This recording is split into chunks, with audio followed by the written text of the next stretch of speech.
शैतानिर्रजीम बिस्मिल्लाहिर्रहमानिर्रहीम। अस्सलाम वालेकुम। हम वर्ड जो है वो पढ़ रहे थे और इसमें हमने टैब पढ़ लिया है होम का और इंसर्ट का। अच्छा जी, इंसर्ट के टैब में हम यहाँ तक पहुँच गए थे पेजेस, टेबल्स और इलस्ट्रेशंस। यहाँ तक पहुँचते हुए हमने पिक्चर्स ऐड की, हमने शेप्स ऐड की, ठीक है जी। और टेक्स्ट बॉक्स की भी बात हुई, तो मैंने कहा था कि इसकी फॉर्मेटिंग जो है वो मैं अलग से आप लोगों को जो है वो सिखाऊंगी। तो आज हम जो है ये इंसर्ट का टैब अभी यहाँ रोक रहे हैं और मैं आपको जो है वो फॉर्मेटिंग जो है वो सिखा रही हूँ, ठीक है जी। तो हम इंसर्ट के टैब में जाते हैं और सबसे पहले पिक्चर जो है वो एक इंसर्ट करते हैं। यहाँ से कोई एक पिक्चर ले लीजिए और इंसर्ट कर दीजिए, ठीक है जी। इंसर्ट करने के बाद आप इसकी ऊपर देखें, बिल्कुल फॉर्मेट का टैब खुल चुका है। यानी कि जब पिक्चर इंसर्ट नहीं हुई थी वहाँ सिर्फ व्यू तक टैब नज़र आ रहे थे। अब ये जैसे ही आप कोई पिक्चर, कोई शेप्स, कोई टेक्स्ट बॉक्स जो है वो इंसर्ट करते हैं, ड्रा करते हैं या तो फ़ौरन से जो है फॉर्मेट का टैब जो है वो ओपन हो जाता है। अब इस में आप क्या क्या जो है फॉर्मेट में बहुत सारी चीज़ें हैं, मैं आपको सिखाने की कोशिश करूँगी। तो इसके लिए ज़रूरी है कि आप जो है ये वीडियो एंड तक देखें ताकि सारी आपकी इंशाल्लाह ये क्लियर हो जाए। तो यहाँ पे पिक्चर देखिए मैंने सिलेक्ट की हुई है, रिमूव बैकग्राउंड में आ जाए। अच्छा, इसको करने से पहले एक बात अच्छे से समझ लें कि जब आप बैकग्राउंड रिमूव करते हैं तो आप बहुत हद तक जो है वो पिक्चर जो है वो उसका पीछे का हिस्सा ख़त्म हो जाता है और उस पीछे के हिस्से में से ही आपको कुछ चाहिए होता है, ठीक है। तो असल में यहाँ पे मैं आपको दिखा देती हूँ करके। तो देखिए, मैं कहीं से भी बाहर क्लिक करती हूँ तो देखिए ये चीज़ पीछे बैकग्राउंड उसका जो था वो ख़त्म हुआ है। और मे भी कि आपको यहाँ टेक्स्ट की ज़रूरत हो, ठीक है। तो इसको मैं कंट्रोल जी कर रही हूँ। तो इस पे आगे बढ़ते हैं, मैं कुछ और चीज़ें भी आपको दिखाती हूँ। ये देखें, मार्क एरियाज जो आपने रखने हैं, जो डिलीट करने हैं। कोई मार्क लगा बैठे हैं और आप कहते हैं नहीं ये डिलीट होना चाहिए। आपने जितनी भी इसकी एडिटिंग की है आप उसको ख़त्म करना चाहते हो या उसे एडिटिंग को रखना चाहते हो, यहाँ मुख्तलिफ बटन हैं। चलिए मैं यहाँ से आपको एक लेके दिखाती हूँ। चलिए, आपने सपोज ये हिस्सा जो है वो सिलेक्ट कर लिया, ठीक है जी। दूसरी साइड पे आ जाइए और एक हिस्सा इधर से भी सिलेक्ट कर लीजिए। इतना हिस्सा आपने रख लिया है, बाहर क्लिक कीजिए तो ये देखिए इतना हिस्सा जो है वो आपका आ जाएगा, ठीक है जी। अब वापस चलते हैं, कंट्रोल जी करते हैं और मैं इसे इसी तरह से आप ये रखना चाहते हैं जो भी आपने किया या नहीं रखना चाहते तो मैं इसको वापस ले आती हूँ कि मुझे ये नहीं चाहिए। तो आप वापस फॉर्मेट के टैब में आ जाएं, ठीक है जी। इसके बटन तो अब आपने देख लिए कि क्या क्या है और उनका क्या यूज़ है। करेक्शन में आ जाएं, करेक्शन आपने करनी है। इसका डाउन एरो जो है वो खोल लें तो एक लिस्ट आ जाती है। इसमें शार्पनेस है, पिक की आपको कितनी सॉफ्टनेस चाहिए, कितनी शार्पनेस चाहिए। इतनी ज़्यादा ये देखें करेंगे तो आपको जो है ऐसा आंखों में चुभता हुआ महसूस होगा, इसलिए इतनी ही शार्पनेस या सॉफ्टनेस होनी चाहिए कि वो बैलेंस्ड हो जाए, ठीक है जी। हमें टेक्स्ट भी समझ आए और हमें पिक भी जो है वो समझ आनी चाहिए। इसी तरह ब्राइटनेस है, ब्राइटनेस भी इतनी ज़्यादा ना हो कि आपकी जो है वो ब्राइटनेस के अंदर आपकी पिक भी छुप जाए, आपका टेक्स्ट भी छुप जाए। इसलिए इन चीज़ों को करते हुए बहुत केयरफुली चूज़ करें। उसके बाद है पिक्चर करेक्शंस में और भी बहुत सारी ऑप्शंस हैं, आपको मिल जाएंगी। यहाँ देखिए ये बहुत सारी फॉर्मेटिंग है, आप रीसेट कर सकते हैं। ब्राइटनेस का लेवल, कंट्रास्ट का लेवल, ये सब चीज़ें आप सेट कर सकते हैं, ठीक है जी। आगे बढ़ते हैं, कलर में आ जाइए। पिक्चर के कलर आप चेंज कर सकते हैं, कलर टोन है, री कलर है, बहुत सारी चीज़ें हैं। आप के लिए एक फन होगा पिक्चर को की फॉर्मेटिंग करना, ठीक है जी। अब यहाँ पे मोर वेरिएशंस हैं, कलर्स आप मोर इसमें यूज़ कर सकते हैं। ट्रांसपेरेंसी यू है वो यूज़ कर सकते हैं। पिक्चर कलर ऑप्शंस भी आ गए आपके पास, बहुत सारी हैं, ठीक है जी। तो कलर्स को अपनी ज़रूरत, डॉक्यूमेंट के डिमांड के मुताबिक जो है वो चूज़ कीजिए। सिर्फ ये खूबसूरती ना देखिए कि मुझे ये पसंद है, इट्स ओके, ठीक है जी। ये डॉक्यूमेंट के हिसाब से आपको देखना पड़ेगा। आगे बढ़ते हैं, आर्टिस्टिक इफेक्ट है। आर्टिस्टिक इफेक्ट, ये देखिए मैं जैसे जैसे चेंज करूंगी ये एक आर्टिस्टिक इफेक्ट जो है वो आना शुरू हो जाएगा पिक के ऊपर, ठीक है जी।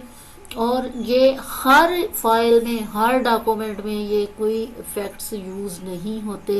ये डॉक्यूमेंट की अलहदा एक डिमांड होती है, उसके मुताबिक ये चीज़ें यूज़ होती हैं, ठीक है जी। लेकिन मेरा जो है फ़र्ज़ है कि मैं आपको हर चीज़ जो है वो उससे मुतारफ़ ज़रूर करवा दूँ, ठीक है जी। और फिर आप आगे चल के जब ये काम प्रैक्टिस में लाएंगे तो कहीं ना कहीं आपको इसकी ज़रूरत ज़रूर पड़ती है, तो इसलिए आपको ये पता होना चाहिए कि ये ऑप्शन भी है। आगे है कंप्रेस्ड पिक्चर। कंप्रेस्ड पिक्चर क्या है, कहता है डॉक्यूमेंट का साइज जो है इससे जो है रिड्यूस हो जाता है। बिल्कुल जैसे हम पाकिस्तानी ये सोचते हैं ना कि कहीं सफ़र पे जाना है और बैग में गुंजाइश है 3 जोड़े आने की, तो हम कहते हैं नहीं 6 तो आने चाहिए, ठीक है ना। तो कंप्रेस पिक्चर भी यहाँ पे कुछ ऐसा ही काम करती है। ये पिक्चर्स का साइज जो है वो कम कर देती है ताकि हमारा डॉक्यूमेंट जो वो अटैच होता है मेल के साथ, तो जो है इसका साइज कम होने की वजह से थोड़ा फर्क पड़ जाता है आपके डाटा के यूज में। आगे चलते हैं जी। चेंज पिक्चर है, आप ऑनलाइन जाके कोई भी पिक्चर इसकी जगह जो है वो चेंज कर सकते हैं। इसके अलावा आपके पास जो आपके स्टोर पे पड़ी हुई है, आपके ड्राइव्स में पड़ी हुई हैं, उन पिक्चर्स में से भी कोई इसकी जगह रिप्लेस कर सकते हैं। रीसेट पिक्चर में अगेन देखिए, यहाँ पे रीसेट पिक्चर में अगेन लिखा है रीसेट पिक्चर साइज, ये देखिए ये ओरिजिनल साइज है इसका, और ये आपके डॉक्यूमेंट से बाहर जा रही है। आप इसको जो है वो रीसेट कर सकते हैं, इसका साइज चेंज कर सकते हैं, ठीक है जी। और इसके लिए बहुत सारी आगे ऑप्शन हैं जो आप इस्तेमाल करते हुए इसको दोबारा से चेंज कर लेंगे। कंट्रोल जी करते हैं, वापस आते हैं। यहाँ फ्रेम्स देख रहे हैं आप लोग, जैसा फ्रेम आप चाहें यहाँ से जी लगा सकते हैं। बड़े खूबसूरत खूबसूरत फ्रेम यहाँ आपको मिल जाएंगे, लेकिन फ्रेम लगाते हुए जो बेसिक चीज़ आपने जहन में रखनी है वो क्या है कि फ्रेम ऐसा हो जिससे आपकी पिक्चर्स जो हैं वो भी ना बीच में से कट जाएं और आपका टेक्स्ट भी ना कट जाए, और उसका रुख भी ऐसा हो कि टेक्स्ट भी बढ़ा जा सके और पिक्चर जो है वो उस टेक्स्ट को एक्सप्लेन कर रही उसको भी देखा जा सके। अब ये देख रहे हैं ये शेप है, इसमें ना टेक्स्ट अच्छे से पढ़ा जाएगा ना पिक्चर कोई समझ आएगी ठीक से। तो यहाँ पे भी आपने अपने डॉक्यूमेंट के टॉपिक के हिसाब से देखना है कि कौन सा फ्रेम अच्छा रहेगा जिसपे टेक्स्ट भी नजर आए पूरे का पूरा और पिक्चर भी नजर आए, ठीक है जी। तो ये भी आपके डॉक्यूमेंट की डिमांड पे है। पिक्चर का बॉर्डर आप लगा सकते हैं, कोई सा भी बॉर्डर सेलेक्ट कर लीजिए और लगा दीजिए। अच्छा, ये प्रोमिनेंट नहीं होगा जब तक आप इसका वेट सेट नहीं करेंगे। मोर कलर भी है, आप चूज कर सकते हैं, मैं खोल के दिखा देती हूँ। इसमें स्टैंडर्ड कलर्स हैं, आप इनको कोई भी कलर जो आप चूज करते हैं उसको घटा या बढ़ा सकते हैं, ठीक है जी। उसका शेड कस्टम में आ जाए, कस्टम में आपको अच्छा ये जो हमने पहले डिस्क किया ये कस्टम था। अब ये स्टैंडर्ड कलर्स में आपको मुख्तलिफ शेड्स मिल जाते हैं, जो शेड आप अप्लाई करना चाहें आप कर सकते हैं, ठीक है जी। और ओके कर दीजिए इसको तो आपकी ये आ जाएगा। अभी आपको ये शो नहीं हो रहा क्योंकि इसका वेट सेट करने वाला है। आउटलाइन की का वेट कितना होना चाहिए ये भी आपने ही डिसाइड करना है, जितना वेट रखेंगे उतनी ये प्रोमिनेंट होगी, लेकिन according to your document, according to your topic, ठीक है। आपके पास इतना ज़्यादा आप हैवी कर दें कि वो पिक्चर जो है बीच में सूटेबल ना लगे, तो ये चीज़ें थोड़ी सी आपको देखना होंगी, ठीक है जी। मैं वापस कर रही हूँ, इसका बॉर्डर ख़त्म कर रही हूँ। पिक्चर इफेक्ट्स में आ जाइए। अच्छा, इफेक्ट आपको एक सेकंड मैं आपको ये बॉर्डर लगा के इसकी थोड़ी सी मैं वो बढ़ा देती हूँ ताकि अगली चीज़ जो आने वाली है वो आपको थोड़ी सी समझने में आसानी हो जाए, ठीक है जी।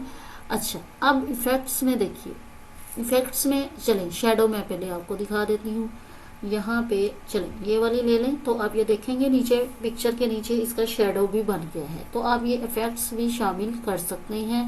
इसके अलावा चलें बीवेल में आ जाएं, बीवेल में ये वाला ले लें, तो आप इसको मैं छोड़ती हूँ तो आपको समझ आएगा। ये देखें ये उभरी हुई है, ठीक है जी, हर साइड से ये थोड़ी ऊपर को उठी हुई है, तो ये बीवेल है। उसके बाद 3D रोटेशन में भी पिक्चर्स आपको मिलती हैं। मैं अगेन कहूँगी 3D का इस्तेमाल जो है वो हर जगह आप ना करें, ताकि मतलब वो रुख ना रहे कि ना तो टेक्स्ट समझ आए और ना ही आपकी पिक्चर समझ आए कि क्या है। ठीक है जी, ये देखें ना, ठीक है। तो ये भी आपको जो है अपने टॉपिक और डॉक्यूमेंट के अकॉर्डिंग ही देखना होगा। पिक्चर लेआउट आ जाती है जी। पिक्चर लेआउट में चलें, सपोज मैंने ये एक ले लिया, इसको सिलेक्ट कर ले। तो मैंने आपको ये स्मार्ट आर्ट सिखाया हुआ था जिसमें आप पिक्चर्स के साथ उसकी कैप्शन जो है वो भी लिख सकते थे। तो मैं जैसे यहाँ पे मैमल्स लिख देती हूँ, ठीक है, और देन ओके कंट्रोल एस कर देती हूँ। तो एक मिनट, ये फाइल सेव नहीं है तो इट्स ओके। अब मैं अगर बाहर क्लिक करती हूँ तो ये इसकी कैप्शन के तौर पे इसके नीचे आ जाएगा। साइज आप इसका काम ज़्यादा कर सकते हैं। ठीक है जी, आगे बढ़ते हैं। मैं वापस इसे लेके आ रही हूँ। इसकी पहली हालत में फॉर्मेट के टैब को दोबारा से ऑन कर लेते हैं। ठीक है जी, यहाँ पे पिक्चर लेआउट में और भी बहुत सारे हैं, आप जो चाहें अप्लाई कर सकते हैं। आगे आ जाती है जी पोजीशन, कि पिक्चर आपने रखनी कहाँ है। तो मैं यहाँ पे आपको एक चीज़ ऐड करना सिखाती हूँ। पहले तो मैं इसका साइज़ थोड़ा सा इसके हैंडल से पकड़ के थोड़ा सा इसको साइज़ को कम कर लें। मैं आपको एक अच्छा, इसमें अभी एक और चीज़ भी लगी हुई है और वो है कि जी इफ़ेक्ट। तो इफ़ेक्ट में इसको शेडो में जाके लगा हुआ है, तो आप इसका इफेक्ट जो है वो हटा लें, सिंपल कर दीजिए। ठीक है जी, चलिए अब मैं यहाँ पे आपको बाय डिफ़ॉल्ट जो है वर्ड आपको एक पैराग्राफ जो है वो टाइप करके देता है, जिसका फार्मूला ये है। ठीक है जी, और इसको एंटर कीजिए तो ये बाय डिफ़ॉल्ट आपका फार्मूला जो पैराग्राफ है वो टाइप किया हुआ आपको मिल जाता है। ठीक है जी, अब आ जाता है कि पिक्चर को सिलेक्ट कर लीजिए और फॉर्मेट के टैब को ऑन कीजिए। तो पोजीशन इसकी क्या होनी चाहिए, ये पोजीशन इसकी, ठीक है जी, बिटवीन द टेक्स्ट। उसके बाद नीचे चले जाइए। ठीक है, तो जिस तरह की आप पोजीशन सेंटर में ले आइए टेक्स्ट के तो ये आ जाएगी। रैप टेक्स्ट भी इसी तरह काम करता है। इसमें आप जो है इसको ड्रैग करके कहीं भी लेके जा सकते हैं। अगर मैं आपको यहाँ से इसको, ठीक है जी, ये आप ड्रैग करके जहाँ मर्जी से ले जाए तो ये रैप टेक्स्ट है। रैप टेक्स्ट यानी ये जिधर को भी जाएगा टेक्स्ट इसके इर्द गिर्द खुद ब खुद एडजस्ट हो जाएगा, लिपट जाएगा, रैप हो जाएगा। ठीक है जी, अब मैं फिर से इसकी सिलेक्शन करती हूँ फॉर्मेट के टैब में। अगली चीज़ है send backward to the text. आप यहाँ से भी इसे कर सकते हैं। ठीक है, और यहाँ से जो है फ्रंट पे भी ला सकते हैं एक चीज़। दूसरा यहाँ से भी आप कर सकते हैं। ठीक है, ये पीछे चला गया। अच्छा चलिए, ये देखिए ये आगे आ गया। इस तरह से ये ऊपर नीचे डिवाइड कर देगा टेक्स्ट को, ये टेक्स्ट के दरमियान में कर देगा इसको। तो ये चीज़ें आप यहाँ से भी यूज़ कर सकते हैं और यहाँ से भी यूज़ कर सकते हैं। ठीक है जी, इस तरह से यहाँ पे सिलेक्शन पैन है। See a list of all your object, this makes it easier to select objects, change their order और चेंज देयर विजिबिलिटी। इसमें आपने जितनी चीज़ें ऐड की हैं उनका सिलेक्शन पैन जो है वो आप जो है वो डिस्प्ले करवाएंगे तो ये सारी चीज़ें आपको देखना जो है वो आसान हो जाएगी। ठीक है, और इनको तरतीब देना भी आपके लिए आसान हो जाएगा। अच्छा जी, उसके बाद आगे बढ़ते हैं। यहाँ पे है अलाइन। पिक्चर को आप अलाइन जी कहाँ करना चाहते हैं। अलाइन लेफ्ट तो वो लेफ्ट अलाइन हो जाएगी। आप राइट अलाइन मिडल तो वो मिडल में चली जाएगी, इस तरह से। अच्छा, आगे आ जाता है ये ग्रुप का टैब। यहाँ वर्क क्यों नहीं कर रहा है, ये बंद क्यों है? ये इसलिए बंद है कि कुछ, अब मैं एक मिनट आपको एरो ले जाती हूँ यहाँ पे। तो नीचे देखिए, join objects together to move and format them as if they were a single object. बहुत सारी पिक्चर्स आपने ऐड कर ली और फिर उनको ग्रुप कर दिया यानी जोड़ दिया, और फिर वो सारी पिक्चर्स आप पूरी स्क्रीन पे जिधर को मूव करवाएंगे वो हो जाएंगे। ठीक है जी, तो इससे आगे है रोटेट। रोटेट में देखिए आप पिक्चर को रोटेट करवा सकते हैं। ठीक है, जिस तरफ यहाँ से और भी आपको यहाँ ऑप्शन मिल जाएंगी। आप यहाँ अगर आपका मैथ थोड़ा सा अच्छा है तो आप इसकी हाइट विथ सेट करके इसका एंगल जो है वो यहाँ से सेट कर सकते हैं। अदरवाइज आप इससे जो है सिंपल बेसिक जो काम है वो यहाँ से भी हो सकता है। ठीक है जी। तो इस तरह से आप क्रॉप में आ जाइए। चलिए क्रॉप में आ जाते हैं। मुझे पिक्चर का कोई हिस्सा नहीं चाहिए और वो मैं जो है वो हटाना चाहती हूँ। मैं थोड़ा सा पिक्चर आपके लिए बड़ी कर देती हूँ ताकि आपको आसानी हो जाए। तो चलिए अब मैं पिक्चर का कुछ हिस्सा हटाना चाहती हूँ तो मैं इसे क्रॉप कर रही हूँ। क्रॉप में क्या है, आपने ये हैंडल्स यूज करने हैं। चलिए मैंने सिर्फ ये जो है मैमल्स की पिक इसमें से लेनी है। तो मैमल्स की पिक लेने के लिए मैं यहाँ तक इसे कर रही हूँ। ऊपर भी है मैमल्स, लेकिन मुझे ये पार्ट चाहिए। तो इस तरह से ये पिक क्रॉप हो जाएगी। इसको अगेन सेलेक्ट कीजिए, फॉर्मेट के टैब में जाइए और फिर यहाँ से देखिए आप इस पिक की लेंथ और हाइट जो है वो ये लेंथ है, ठीक है जी, जो मैं कम कर रही हूँ। इसको घटा बढ़ा सकते हैं। इसी तरह आप जो है इसकी ब्रेथ जो है उसको घटा या बढ़ा सकते हैं। ठीक है जी। इस तरह से आपने फॉर्मेट का पूरा टैब कवर कर लिया है। आई होप कि आपको हर चीज़ में क्लियर कर पाई होंगी।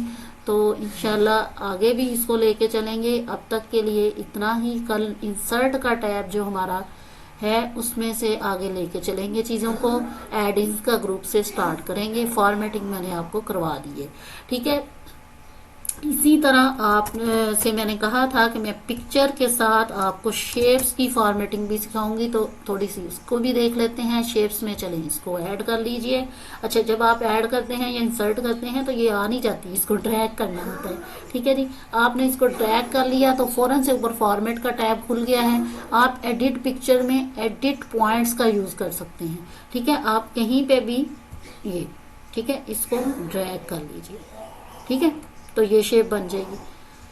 अब इधर से इसको ड्रैग कर लीजिए। तो ये आप एडिट पॉइंट्स में ये यूज कर सकते हैं शेप को एडिट करने के लिए। ठीक है जी। मैं इसको कंट्रोल Z कर रही हूँ और इसी तरह आप देखें शेप को फिल कर सकते हैं आप। कलर उसकी आउटलाइन लगा सकते हैं। आउटलाइन के आगे वेट भी आप उसका सेट कर सकते हैं कि कितनी लगानी है।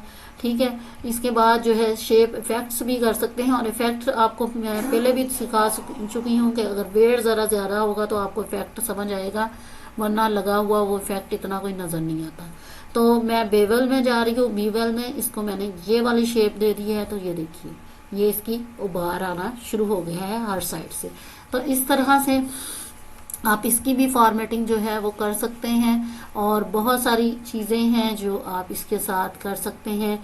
इसके अंदर आपने जो कुछ लिखना है उसका स्टाइल जो है वो ठीक है जी, सारी चीज़ें आप यहाँ पे ऐड कर सकते हैं। ये देखिए जो आप यहाँ लिखेंगे इसके ऊपर टेक्स्ट बॉक्स लगा के, तो वो आगे जो है इसके लिए बहुत सारे स्टाइल हैं। अलाइन टेक्स्ट आप इसमें जो है वो इसके ऊपर जो है वो टेक्स्ट जो है वो अलाइन कर सकते हैं। लेकिन मैं आपको अगेन कह रही हूँ आपको टेक्स्ट बॉक्स लगाना है। उसके बाद आप इस चीज़ों को कर सकेंगे। वही पोजीशन, टैब, फॉरवर्ड, बैकवर्ड और साइज। ठीक है जी। सेम होता है जो पिक्चर में हम फॉर्मेटिंग कर सकते हैं वो हम शेप्स में भी कर सकते हैं। आगे बढ़ते हैं। अच्छा, ये एक चीज़ और पीछे थी, ये देखिए। चलें, ड्रा टेक्स्ट बॉक्स अलग से करना था, इसी पे ले आते हैं। तो इसके ऊपर ये, ठीक है जी, ये चीज़ करने के बाद इसमें आप कुछ भी लिख दीजिए। माई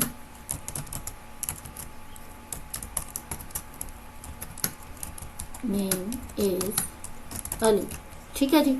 और इसकी अब आप चाहें जैसी चाहें फॉर्मेटिंग जो है आप कर सकते हैं। फॉर्मेटिंग, चलें इसको सिलेक्ट कर लीजिए। सिलेक्ट करने के बाद आप ये कलर और इसका इफेक्ट अगर आप कोई चेंज करना चाहते हैं, ठीक है, तो ये कर सकते हैं इस तरह से। मैं थोड़ा सा साइज आपके लिए होम में जाके बढ़ा देती हूँ इसका, ताकि आपको थोड़ा सा बेहतर जो है वो समझ आना शुरू हो जाए। ठीक है जी। थोड़ा और इंक्रीज कर ही लेते हैं। तो इस तरह से आप जो है इसको कर सकते हैं। फॉर्मेट के टैब में अगेन आ जाइए और फिर से इसको टेक्स्ट बॉक्स को सिलेक्ट कर लीजिए और फिर इसमें जो आपका मन चाहे आप उसको जो है वो यूज़ करें। तो ये स्टाइल भी आप चेंज कर सकते हैं, इसका रोटेशन इसकी चेंज कर सकते हैं, बहुत कुछ है। टेक्स्ट की डायरेक्शन चेंज कर सकते हैं। ठीक है जी। चलें, सपोज हमने ये कर दी, चलें ओके कीजिए। तो इसकी वो देखें ठीक है जी। इस तरह से ये सारी चीज़ें वर्क करती हैं, जैसे एक पिक्चर में काम करती हैं। ये चीज़ क्या है जी, इसको भी देख लीजिए। चलिए ठीक है जी, ये आपका स्टाइल जो है, थीम स्टाइल बदल रहा है उसके अंदर। आप ये वाला ले लें, वो ये बदल देगा। और बहुत सारी ऑप्शन है, आप यूज़ कर सकते हैं। आप यहाँ पे आर्टिस्टिक इफेक्ट भी दे सकते हैं, और इसके लिए आपको थोड़ी सी मेहनत ये करना होगी कि आपको जो बैकग्राउंड कलर है उसको भी ज़रा सेट करना पड़ेगा। इसमें शेप फिल में थोड़ा आप इसको नो कलर कर दें, ठीक है। और देन आप इसमें जो है वो इफेक्ट्स जो है वो अप्लाई करने की कोशिश करें, ठीक है जी। तो ये आपका, मैं इसको सिलेक्ट कर लूँ। पहले तो इसकी रोटेशन बदलनी पड़ेगी, ठीक है। ये बहुत गलत रुख पे गया हुआ है। चले मैं इसको कंट्रोल ए से पूरा सिलेक्ट कर लेती हूँ, और फिर उसके बाद इसको अप्लाई कीजिए। तो थोड़ी सी मेहनत का काम है, लेकिन हो जाएगा भाई, ठीक है। तो इस तरह से आपने, उम्मीद है ये फॉर्मेटिंग जो है वो पूरा टैब फॉर्मेट का सीख लिया है मुझसे इंशाल्लाह। और थोड़ी सी मेहनत से ये चीज़ें आपके काबू में आना शुरू हो जाएगी। तो उम्मीद है आप वो मेहनत करेंगे भी, और आगे भी दूसरों को सिखाएंगे। इल्म अपने तक ना रखें, दूसरों तक भी फैलाएं, ठीक है जी। नई वीडियो में हम इंशाल्लाह फिर इंसर्ट के टैब से आगे बढ़ेंगे। ओके जी।